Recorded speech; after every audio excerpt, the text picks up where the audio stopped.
கருப்பா காட்டு கருப்பா, என் பிள்ளைங்க 2 பேரும் ஆந்திரா தேசத்துக்கு கட்டு கட்டுறதுக்காக அட்வான்ஸ் வாங்கிட்டு வந்திருக்கு. அது லாபம் தருமா தராதா, திரும்பி வருவாங்களா மாட்டாங்களா, நீதான் ஒரு நல்ல முடிவா சொல்லணும்டா கருப்பா.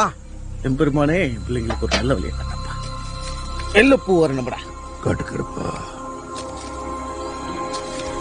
ஒரு நிமிஷம் இல்ல மாமா, ஒருவேளை கருப்பன் உத்தரவு கொடுக்கலன்னா நம்ம வேற அட்வான்ஸ் வாங்கிட்டோம்ல.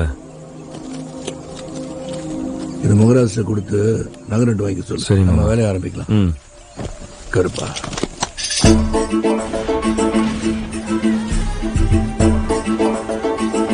விளைஞ்சிருச்சு, அறுத்துருவோமா? அறுத்துருவோம்.